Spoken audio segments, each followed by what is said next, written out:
जय हिंद साथियों, आप सभी का स्वागत है एक बार फिर से डिजिटल प्लेटफॉर्म के GK unique by Vivek YouTube channel पर। तो साथियों, आज के इस क्लास में डिस्कस करने वाले 2024 के सभी परीक्षाओं के लिए जीके जीएस के मोस्ट इंपॉर्टेंट सवाल। तो साथियों, अगर आप भी 2024 में UP police, SSC GD, MTS, CHSL, CGL या bank, railway, Bihar army, SSC exam की तैयारी कर रहे हैं तो ये क्लास आपके लिए होने वाली है। तो साथियों, इस क्लास में क्या क्या कवर होने वाला है देखिए। इतिहास, संविधान, विज्ञान और स्टैटिक जीके के मोस्ट इंपॉर्टेंट सवाल जो परीक्षा में बार बार सवाल रिपीट होते हैं, वही सवाल इस क्लास में सिलेक्ट किया गया है। तो साथियों, ये आपका टेस्ट नंबर 2 होने वाला है। टेस्ट फर्स्ट हो चुका है, यूट्यूब चैनल पे अपलोड हो चुका है जीके यूनिक बाय विवेक में। तो आप उसे नहीं देखे तो एक बार जाके विजिट करके उसे देखिए, उसमें भी मोस्ट इंपॉर्टेंट सवाल कराया चुका है। तो साथियों, इस क्लास में लास्ट सवाल आपके लिए होमवर्क के रूप में रहेगा, तो उस सवाल का जवाब आप जरूर हमें कमेंट कीजिएगा। तो चलिए दोस्तों, आज का सेशन स्टार्ट करते हैं। सभी को जय श्री राम, राधे राधे।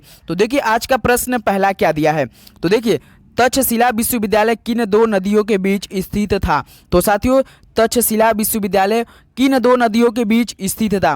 तो सिंधु तथा झेलम के बीच स्थित था। तो ऑप्शन ए क्या हो जाएगा साथियों, बिल्कुल करेक्ट ऑप्शन हो जाएगा। तो चलिए क्वेश्चन नंबर नेक्स्ट चलते हैं। तो देखिए, मौर्य दरबार में ग्रीस के राजदूत का क्या नाम था। तो साथियों, मौर्य दरबार में ग्रीस के राजदूत का क्या नाम था। तो बताइए क्या नाम था। तो मेगास्थनीज था। क्या नाम था साथियों, मेगास्थनीज था। तो बी ऑप्शन क्या हो जाएगा, बिल्कुल करेक्ट ऑप्शन हो जाएगा। तो क्वेश्चन नंबर नेक्स्ट चलते हैं। अगला देखिए, अशोक के शिलालेख पर किस लिपि का प्रयोग किया गया था। मोस्ट इंपॉर्टेंट सवाल साथियों, अशोक के शिलालेख पर किस लिपि का प्रयोग किया गया था। ब्राह्मी, देवनागरी, गुरुमुखी या संस्कृत। तो याद रखिएगा, ब्राह्मी किया गया था। कौन सा साथियों लिपि, ब्राह्मी। तो ऑप्शन ए क्या हो जाएगा, ब्राह्मी बिल्कुल करेक्ट ऑप्शन हो जाएगा। तो क्वेश्चन नंबर अगला देखिए, कृष्णदेव राय किसके समकालीन थे। तो साथियों, कृष्णदेव राय किसके समकालीन थे। तो याद रखिएगा, बाबर के समकालीन थे। तो सी ऑप्शन क्या हो जाएगा साथियों, बिल्कुल करेक्ट ऑप्शन। 4 का ऑप्शन सी, बाबर बिल्कुल करेक्ट ऑप्शन हो जाएगा। तो क्वेश्चन नंबर नेक्स्ट चलते हैं। अगला सवाल देखिए, क्वेश्चन नंबर 5, दिल्ली सल्तनत का अंतिम वंश कौन था। तो साथियों, दिल्ली सल्तनत का अंतिम वंश कौन था। लोधी वंश, गुलाम वंश, खिलजी वंश या सैयद वंश। तो अंतिम वंश लोधी वंश था। ऑप्शन ए क्या हो जाएगा साथियों, बिल्कुल करेक्ट ऑप्शन, लोधी वंश बिल्कुल करेक्ट ऑप्शन हो जाएगा। तो क्वेश्चन नंबर नेक्स्ट चलते हैं। अगला सवाल देखिए, क्वेश्चन नंबर 6, रामचरितमानस के लेखक तुलसीदास किसके शासन से संबंधित थे। तो साथियों, रामचरितमानस के लेखक तुलसीदास जी किसके शासन से संबंधित थे। तो अकबर के शासन से संबंधित थे। तो डी ऑप्शन क्या हो जाएगा साथियों, बिल्कुल करेक्ट ऑप्शन, अकबर बिल्कुल करेक्ट ऑप्शन हो जाएगा। तो चलिए क्वेश्चन नंबर अगला देखते हैं। तो देखिए, नूरजहां का मूल नाम क्या था। मोस्ट इंपॉर्टेंट सवाल साथियों, इस पे स्टार लगाइए। नूरजहां का मूल नाम क्या था। जाबुन्निसा, फातिमा बेगम, मेहरुन्निसा या जहां नारा। तो नूरजहां का मूल नाम क्या था साथियों, तो मेहरुन्निसा था। क्या नाम था साथियों, मेहरुन्निसा था। तो सी ऑप्शन क्या हो जाएगा, बिल्कुल करेक्ट ऑप्शन, 7 का ऑप्शन सी बिल्कुल करेक्ट ऑप्शन। तो साथियों, अगर आपको इस क्लास का पीडीएफ चाहिए तो आपको डिस्क्रिप्शन बॉक्स में चेक करना पड़ेगा क्या, टेलीग्राम चैनल। तो टेलीग्राम से हमसे जुड़ना ना भूलेगा। डेली क्लास जो आपका होता है उसका पीडीएफ हम डेली का डेली अपलोड कर देते हैं। तो इसका चाहिए तो आप प्लीज़ जाकर टेलीग्राम लिंक ज्वाइन कीजिए और इसका पीडीएफ पाइए। तो चलिए क्वेश्चन नंबर अगला देखते हैं।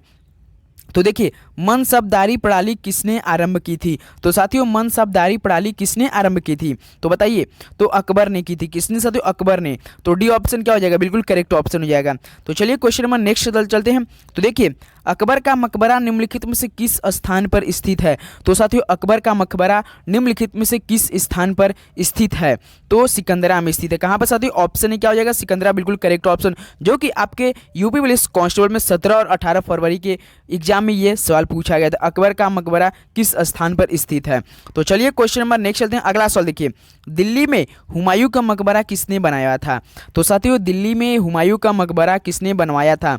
तो याद रखिएगा, हाजी बेगम ने बनवाया था। किसने साथियों, हाजी बेगम ने। तो सी ऑप्शन क्या हो जाएगा साथियों, बिल्कुल करेक्ट ऑप्शन, हाजी बेगम बिल्कुल करेक्ट ऑप्शन है। तो क्वेश्चन नंबर नेक्स्ट चलते हैं। तो देखिए, किसने गुरिल्ला युद्ध के तरीकों की शुरुआत की थी। तो साथियों, किसने गुरिल्ला युद्ध के तरीकों की शुरुआत की थी। तो शिवाजी ने स्टार्ट की थी। किसने साथियों, शिवाजी ने। तो सी ऑप्शन बिल्कुल करेक्ट ऑप्शन हो जाएगा। तो साथियों, लास्ट में आपको जरूर बताना है आपका स्कोर आज का क्या रहा है। 30 में से आपका स्कोर क्या बन रहा है इस क्लास से, जरूर बताइएगा साथियों, ईमानदारी से एकदम। तो चलिए क्वेश्चन नंबर नेक्स्ट चलते हैं। अंग्रेजों ने भारत में अपनी पहली फैक्ट्री कहाँ स्थापित की थी? तो साथियों अंग्रेजों ने भारत में अपनी पहली फैक्ट्री कहाँ पर स्थापित की थी? बम्बई, सूरत, सूतनती या मद्रास में? तो कहाँ पर की थी साथियों? सूरत में की थी। तो बी ऑप्शन क्या हो जाएगा? सूरत बिल्कुल करेक्ट ऑप्शन हो जाएगा। तो चलिए नेक्स्ट चलते हैं। अगला सवाल देखिए, किस वर्ष ईस्ट इंडिया कंपनी को पूरी तरह समाप्त कर दिया गया तथा भारत पर ब्रिटिश सरकार का पूर्णतः अधिकार हो गया था? तो साथियों किस वर्ष ईस्ट इंडिया कंपनी को पूरी तरह समाप्त कर दिया गया तथा भारत पर ब्रिटिश सरकार का पूर्णतः अधिकार हो गया था? तो याद रखिएगा 1858 में। कब साथियों? 1858 में। तो ऑप्शन क्या है साथियों? सी बिल्कुल करेक्ट ऑप्शन, 1858 बिल्कुल करेक्ट ऑप्शन हो जाएगा। तो चलिए क्वेश्चन नंबर नेक्स्ट चलते हैं। अगला सवाल देखिए, भारत में अंग्रेजी का पहला समाचार पत्र किसने शुरू किया था? तो साथियों भारत में अंग्रेजी का पहला समाचार पत्र किसने शुरू किया था? तो बताइए।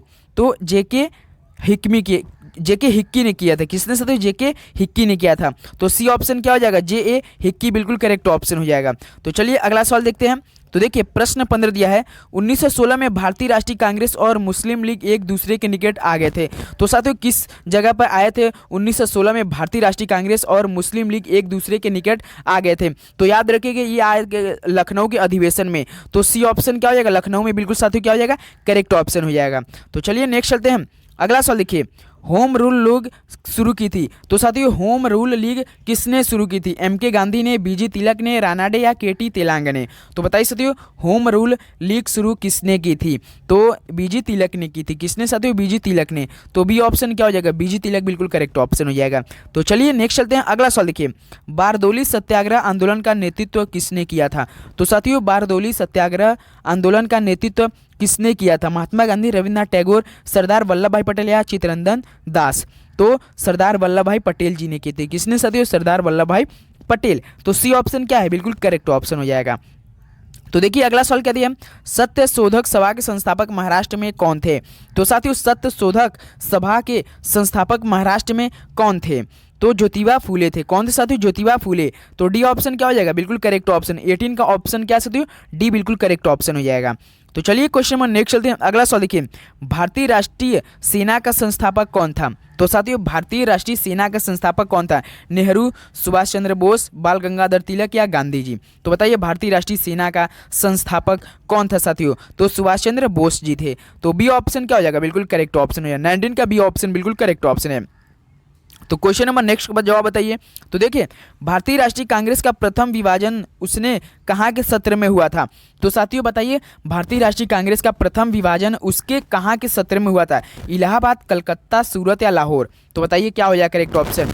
जो भारतीय राष्ट्रीय कांग्रेस का प्रथम विभाजन उसके किसके सत्र में, कहाँ के सत्र में हुआ था?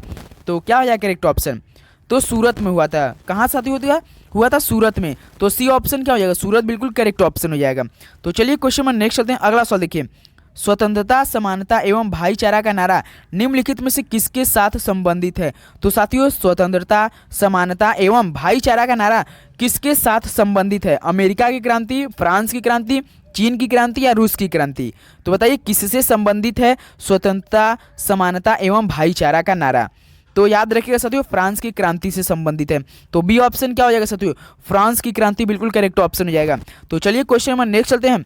पुष्कर मेले का आयोजन कहाँ होता है? तो साथियों पुष्कर मेले का आयोजन कहाँ पर होता है? जोधपुर, अजमेर, जयपुर या उदयपुर? तो यह होता है अजमेर में। कहाँ पर साथियों? अजमेर में होता है। तो बी ऑप्शन क्या हो जाएगा? अजमेर बिल्कुल करेक्ट ऑप्शन हो जाएगा। तो चलिए क्वेश्चन नंबर नेक्स्ट चलते हैं। लोक चित्रकला मधुबनी किस राज्य में लोकप्रिय है? तो साथियों लोक चित्रकला मधुबनी किस राज्य में लोकप्रिय है? पश्चिम बंगाल, उड़ीसा, बिहार या असम? तो बताइए कहाँ पर है?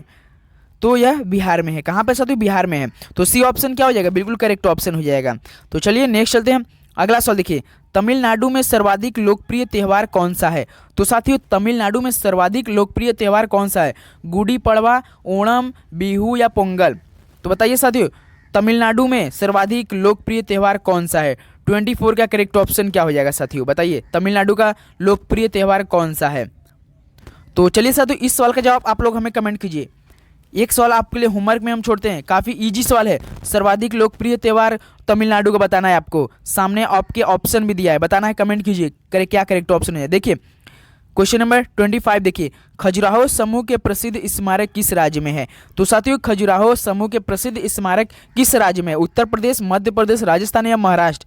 तो याद रखिएगा मध्य प्रदेश में। कहाँ पे साथियों? मध्य प्रदेश में। तो बी ऑप्शन क्या हो जाएगा? बिल्कुल करेक्ट ऑप्शन हो जाएगा।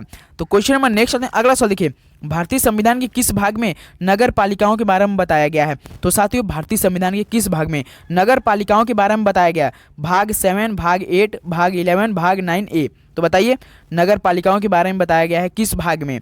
तो भाग 9A में। किस में साथियों? भाग 9A में। तो ऑप्शन क्या है? डी बिल्कुल करेक्ट ऑप्शन है साथियों। तो चलिए क्वेश्चन नंबर नेक्स्ट चलते हैं, अगला सवाल देखिए, भारतीय संविधान के प्रारूप समिति के अध्यक्ष कौन थे? तो साथियों भारतीय संविधान के प्रारूप समिति के अध्यक्ष कौन थे? तो बताइए। तो काफी इजी सवाल, डॉक्टर बी.आर. अंबेडकर जी थे। तो ऑप्शन है क्या हो जाए? तो बिल्कुल करेक्ट ऑप्शन हो जाएगा। 27 का ऑप्शन है, बिल्कुल करेक्ट ऑप्शन है। तो चलिए क्वेश्चन नंबर नेक्स्ट चलते हैं, भारत में संविधान की उद्देशिका में धर्मनिरपेक्ष शब्द कौन से संविधान द्वारा जोड़ा गया था? तो साथियों भारत में संविधान की उद्देशिका में धर्मनिरपेक्ष शब्द कौन से संविधान संशोधन द्वारा जोड़ा गया था? तो कौन सा साथियों था? 41वां, 42वां, 43वां या 44वां? तो याद रखिएगा 42वां संविधान संशोधन के तहत जोड़ा गया था। तो बी ऑप्शन क्या साथियों? 42वां संविधान संशोधन बिल्कुल करेक्ट ऑप्शन है। तो चलिए नेक्स्ट चलते हैं, अगला सवाल देखिए, हीराकुंड बांध किस नदी पर बनाया गया है? तो साथियों हीराकुंड बांध किस नदी पर बनाया गया है? महानदी, गोदावरी, कावेरी, पेरियार? तो याद रखिएगा महानदी पे बनाया गया। कहाँ पर साथियों? महानदी पे। ऑप्शन है बिल्कुल करेक्ट ऑप्शन है। तो क्वेश्चन नंबर नेक्स्ट चलते हैं, वेदा निम्नलिखित में से किस देश की जनजाति है? तो साथियों वेदा निम्नलिखित में से किस देश की जनजाति? मालदीव, म्यांमार, श्रीलंका या बांग्लादेश? 30 का करेक्ट ऑप्शन। हमने आपको शुरू में बताया था क्वेश्चन नंबर 30 का जवाब आपके लिए क्या रहेगा साथियों? होमवर्क में। तो बताइए आपका स्कोर कितना रहा साथियों? स्कोर बताइए 30 में से आपका कितना करेक्ट ऑप्शन हुआ? 2 सवाल आपके लिए होमवर्क में, 28 में से आपका बताइए क्या करेक्ट ऑप्शन आ रहा है, मतलब कितना सही जवाब बन रहा है आपका। तो चलिए दोस्तों मिलते हैं नेक्स्ट वीडियो में। इसका पीडीएफ चाहिए तो डिस्क्रिप्शन बॉक्स में देखिए टेलीग्राम लिंक ज्वाइन कीजिए, उसको आप ज्वाइन करके इसका पीडीएफ पा सकते हैं। तो चैनल पर नए तो सब्सक्राइब करिए, आपके लिए डेली की ऐसी क्लास लगातार क्लास चलाए जा रहे हैं। तो प्लीज़ साथियों चैनल पर नए तो सब्सक्राइब कर लाइक करना ना भूलिए। तो चलिए मिलते हैं नेक्स्ट वीडियो, तब तक के लिए जय हिंद, जय भारत।